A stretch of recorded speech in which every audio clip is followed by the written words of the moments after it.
Good morning, or whatever time it is for you. Welcome to the podcast. My name is Caitlin, and my brain is a bit quieter today, finally. I think I was able to kind of come to a bit of a conclusion for myself this morning. And yeah, it took a lot of time. But I think it was, I'm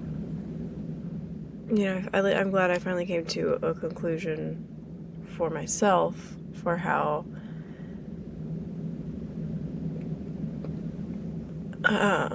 just like what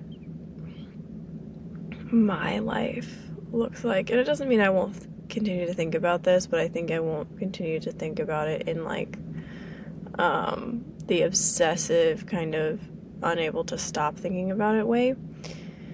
I do want to kind of put things like written out so that I can kind of reference back to this in the future. But like I'd like to kind of make a spreadsheet of like, the things that I believe and then what that means for me.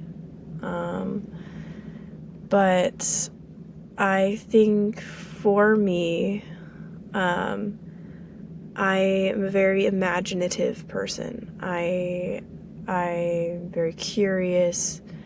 I love to, my brain just like goes off into like another world, and I can imagine 1,000 different ways that a scenario could go, which can be helpful. But usually it's just more entertaining, I guess, for me. But sometimes it's also like makes figuring out what I actually want really hard because, well, I can think of 1,000 ways this could go. I don't know which way I want it to go. I don't know what to do.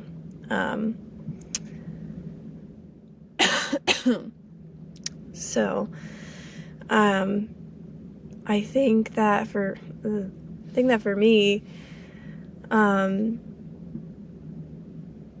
I used to, have these big plans and dreams and things for my life that I wanted to do. I wanted to be super adventurous and travel the world. I wanted to meet new people and do all the things, try all the food, just see everything, And I didn't want to be tied down at all, I didn't want to have, I didn't want to have to depend on anyone. I didn't want for physical, emotional, mental, anything. I didn't want to depend on anyone for any of those needs, for any needs at all, which is not feasible, as a human being. We need other people. But I was just like, I wanted to go off on my own on an adventure. And yeah, I would like meet new people along the way, but like not anybody that was going to keep me there, And then I thought, maybe one day in my 30s I'd, settle down in another country with somebody. But like, I was 16 when this was my plan for my life, when I was coming up with like my first plan for my life. And so, I was like, well, that's way far away. Now I'm 25 and I'm like, it's not that far. But,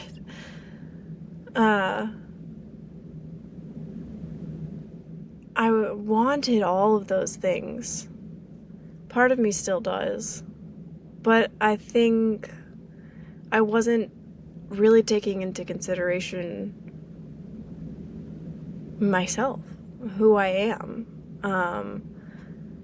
my needs at all.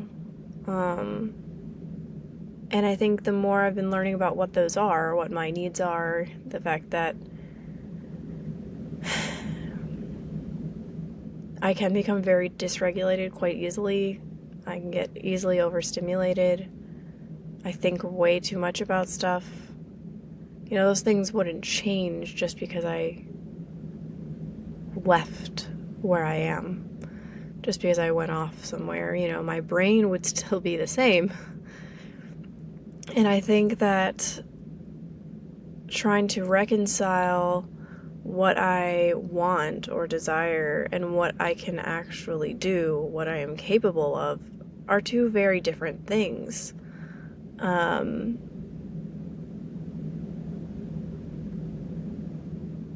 And sometimes it can be really frustrating because I want to be this person that I'm not, or I want these things that I think would be enjoyable, but in reality would end up being dysregulating, and it probably isn't the best idea for me, and it can be really disappointing when oftentimes what I think and imagine in my head is way better than reality, because there's no risk when I'm thinking about it.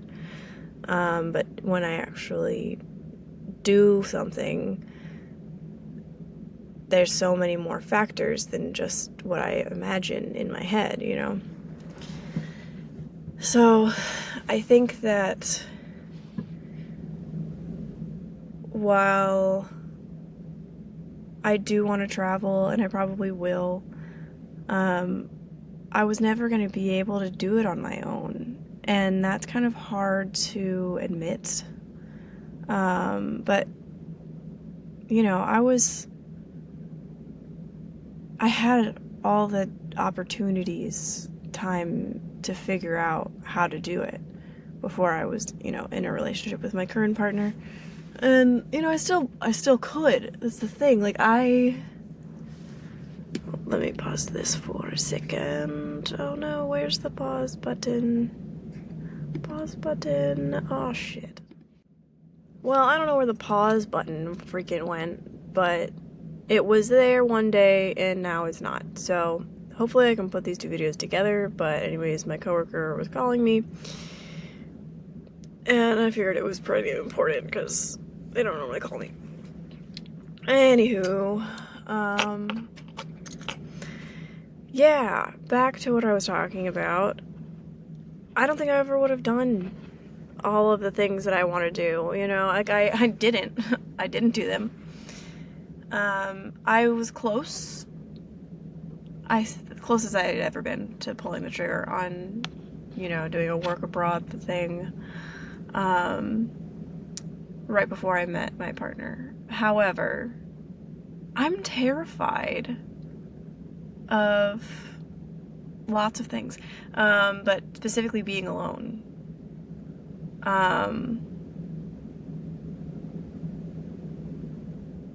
Not necessarily alone in the, like, relationship context of being alone, but, like, physically being alone.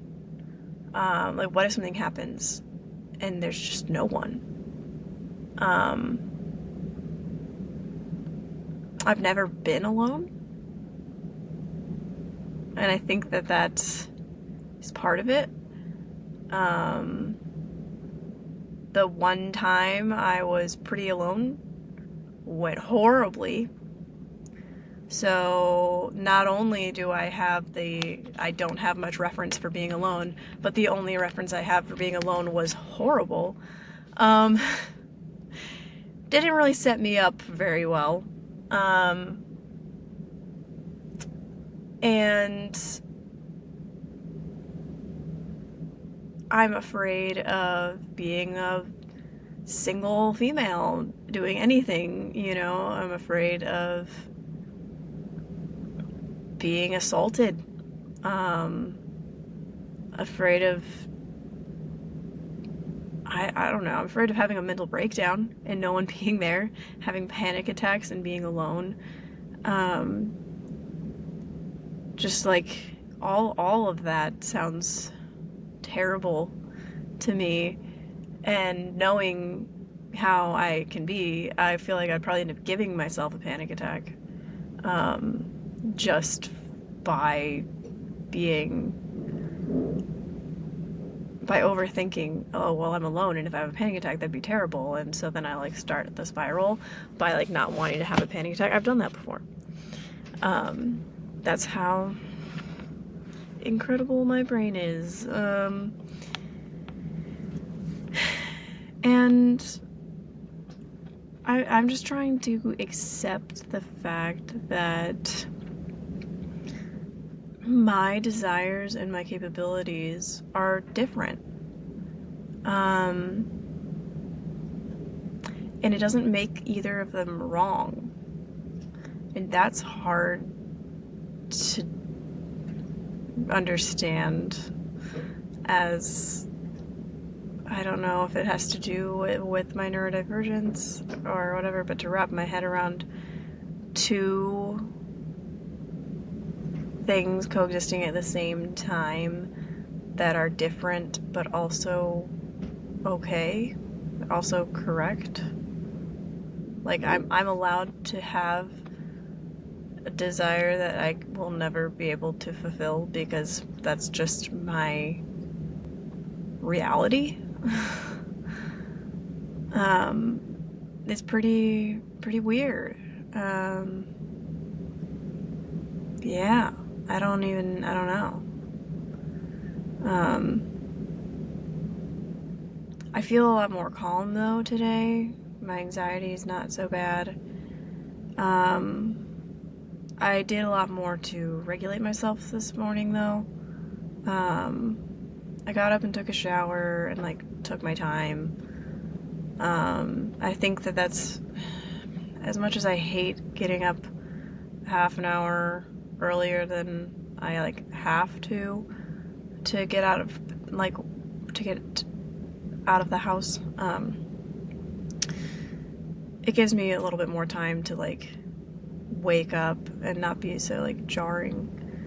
I also wore these because headlights, I hate them.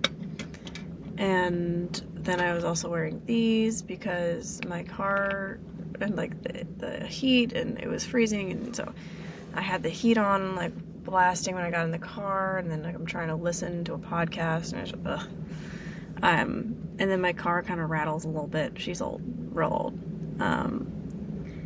And so it's like that helps kind of like block some of that out. The only thing that happened really this morning was this stupid garage here has this like, I don't even know what it is. It's a fan of some sort. It must be cooling something. I don't know. It's in the garage, and it makes this high-pitched, loud-ass squeaking sound, and it just is constant. And I have my earplugs in, and I can still freaking hear it. I just can't handle it. It sent my heart rate up just because I was like having to cover my ears with the earplugs to just try and get in the elevator to get up here. And I was like, I have to calm back down now. I'm like, God, good God. That's just part of life for me. And realizing that, like, yeah, I have all of these sensory sensitivities. There's a lot of things that I don't know what I was thinking when I came up with, I'm gonna just travel the world and do all the things. Yeah, part of me wants the adventure, probably the ADHD side. But the other parts of me cannot handle it. Like, I not only would have to, like, be really careful to not dysregulate myself, but it also is extremely helpful to me to have somebody like my partner who is very regulating for me. I would say he is my safe person.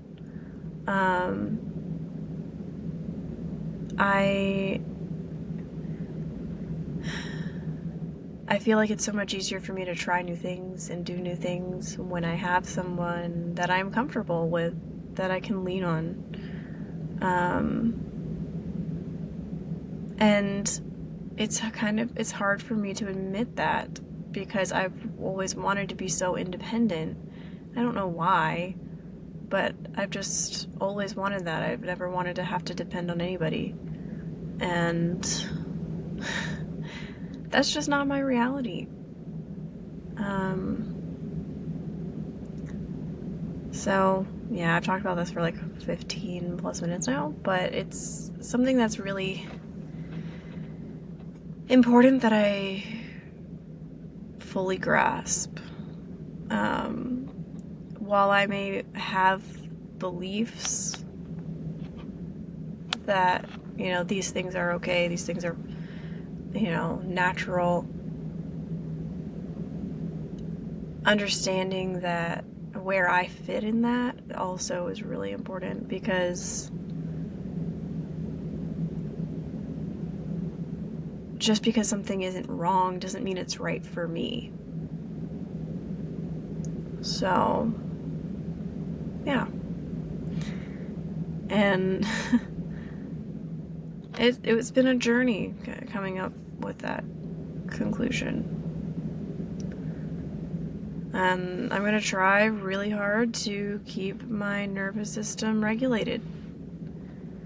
It's not easy, and I can only shut out so much, and, I don't want to shut out everything, because then I'll get really bored and start making problems, because I'm like, I need some excitement. So I would like to just figure out how to manage the stuff that I have going on, and just make the right choices for myself, ultimately. I know that all of the things that I do and the choices that I make affect other people, but ultimately I need to make the right choice for me, and that'll be the most impactful, and it'll just help me to stay firm in those things, even if I am getting outside input that I should do something different. But, I have a hard time being confident in my decisions unless I have, very, very thoroughly looked at all of the different perspectives that there could be and processed everything. And yeah, it takes me a freaking long time to process. Okay, my processing speed is slow as fuck, but it's fine. It's fine. Anywho, let's see what we have here.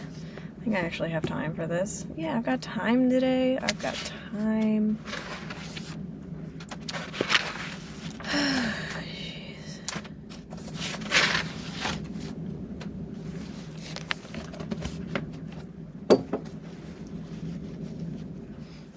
Okay, so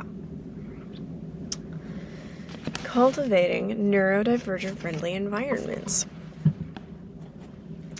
Making adjustments such as ramps, lamps, wide doorways, ergonomic furniture, and to promote inclusivity. So I was able to give a little presentation on diversity and inclusion, and was able to kind of incorporate some of this into it, and that was really fun for me. But it is something that, I know it's challenging sometimes, because we don't really get the support that we need when it comes to trying to make these changes.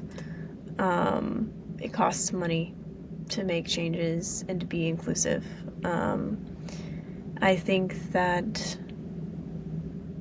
there are people who really do want to make it a positive impact and make the changes, but ultimately we have to work with other people, and if we don't get everybody on board, it's just not possible sometimes. We have these regulations, if you would say. They technically are, they're like standards that everybody has to follow in order to be considered accessible. They're, what's the right word?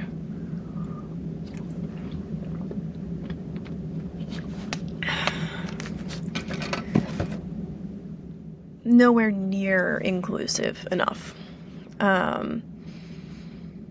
It's literally the bare minimum.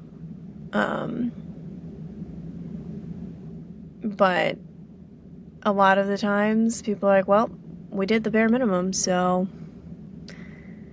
that's as good as you're gonna get, because we're not putting any more effort into it. It's just not worth it for us. And it's so sad. Because while I try not to take things personally, you're basically saying all of the people that could potentially want to use your facilities or be a part of your community aren't worth it. They're not worth the investment. And that's just messed up. So, yeah, that was just something we talked about, because there were changes that, we couldn't make as a business, because it's, not our decision to make. Like, we're not in control of the building, we're not in control of that kind of stuff. And, apparently my boss had conversations with them about it too. And like, hey, can we do this? And they're like, no. So it's just really sad to see that people just don't care, and all they care about is their bottom line. Yeah, people aren't worth it. Sorry, but, unless it affects them personally, it's just not worth it. So, yeah, that's something that frustrates me quite deeply. Recognizing sensory differences, quiet spaces, noise-canceling headphones, calm colors, adjustable lighting, and sensory tools. So, for me, the way that looks, and I know that I have said this a few times, but I'm going to reiterate in case there are new people here, I have sensory blocking glasses. I have sensory, noise filtering earplugs. I have stim toys, and I will just go on a walk to get out if I need to. I will go to the bathroom to get away. I know that's a huge one for a lot of neurodivergent people. It tends to be one of our favorite places, except at this location where I'm at, they don't have any restrooms without automatic freaking toilets, and I hate it. Anyways, I have a vendetta against automatic toilets. I hate them so much. Yeah, if I wanted water sprayed on my ass, I would get a bidet, but no. And yeah, it's just, they frustrate me. And they go off randomly, and I hate that.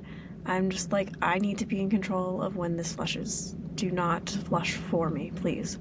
Anyways, tangent, I know. It's just something I feel very strongly about. So it makes it less enjoyable to go to the restroom over here. It's less of a break for me, as it is kind of aggravating. Over at the other location that I work at, they have a shower room that has a toilet that is not automatic, and that's my favorite. Also because it's a full room that you can lock, and nobody can see you. There's no stall, nobody's gonna see you through the crack. You can't see anybody else. You can't see anybody else's feet. I don't want to see anybody when I'm on the toilet. I hate it so much. Thankfully, the toilet stalls are pretty decent as far as the gaps aren't huge, but I hate it. I hate it so much. It's my least favorite thing about going to the bathroom in public, other than the fact that toilets are just nasty. But yeah, that's a lot of bathroom talk, but that is something that I will do to regulate myself. Breathing techniques are also really helpful. I'm not really in control of lighting. There's a lot of overhead lighting here. I just have to deal with it. I have a visor that if it gets real bad I use, or I can use these sunglasses. I try not to. I try to just deal with it. Sometimes I can dim the lights a little bit, it's not so bad. But I just try to manage what I can. Oh shoot. I'm supposed to order a lamp for our wellness room because the light in there is pretty harsh, and I feel like that's just not... It's supposed to be a place where you can go and get away for a minute and relax, and that light is not relaxing. So I haven't done enough research on what lamp would be good, and I need to measure kind of the spot. But yeah, that's a thought. Totally forgot about doing that last week because I was told I could order it like right before we were leaving, and I was like, well, I don't have time to do that right now. And then I didn't put it on a list and forgot. So, but yeah, I think it's just being aware of all of the things that you can control and trying to control what you can. And then how do you manage the things that you can't control? Establish policies that promote equal opportunities, reasonable accommodations, and non-discrimination for neurodiverse individuals. So for me, when it comes to like accommodations that I need, or like considerations more so, I need people to know that I take things pretty literally. If you're gonna tell me something, I'm gonna take it the way you said it. There's not going to be doing a whole lot of interpreting, and if it's super vague, then I'm going to be doing way too much interpreting, and I'm not going to know what the heck. I'm going to be like, well, this could mean so many things. Like, what? I don't know what you want from me. Like, I'd be more specific. Like, I need specificity, whatever words. Anyways, now I'm going to be like, Am I pronouncing that right? Whatever. Anyways, I need to stop. But I need things to be clear. I need the context. I need to just be specific. It's not that hard. Yeah, don't be vague with it. Just tell me how it is. Don't try to encode things, because I'm not gonna get it. Like, I don't want to mess something up because I didn't understand what you wanted because you didn't say what you meant. So that's something that I have to be pretty clear on. Say what you mean, and then we got no problems.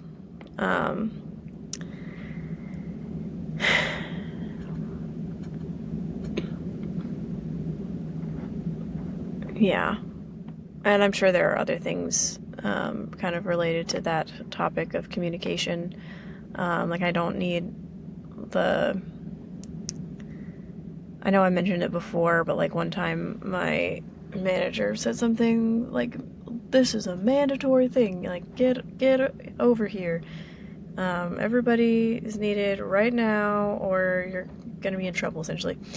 It was worded differently than that, but it was just like very unsettling for me. And I know logically, like, it was supposed to be a joke, but like my brain takes things very literally, and I'm like, I don't want to be communicated like this. Like, this makes me really uncomfortable. And so I ended up having to like say something like, I don't like, please don't communicate to me this way. it doesn't make me feel good. So yeah, that was a thing that happened. Ensure procedures are in place to support the needs of all employees, regardless of their neurodiversity. Provide ongoing training and education for managers and colleagues. So I think that's something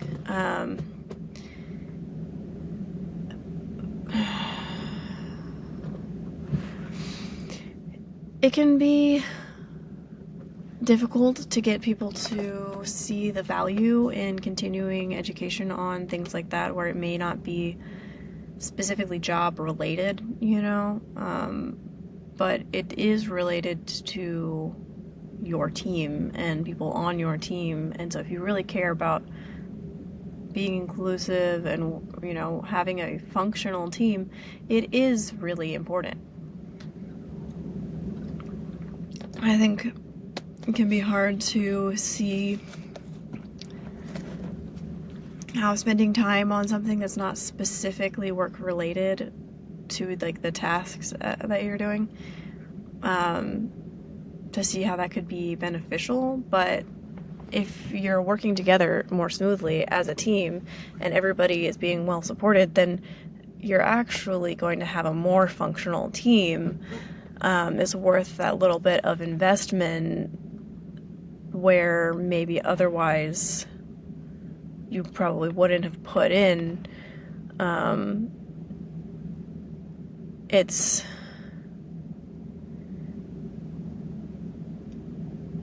it's kind of laying that groundwork for a healthy work environment. So if you kind of skip that step, then everybody's at a bit of a disadvantage. And I think it's just important to kind of have that perspective. So yeah, definitely continuing education on those topics can be really, really beneficial in the long run, and for all of the employees, not just the neurodivergent ones, to understand how to communicate using different strategies.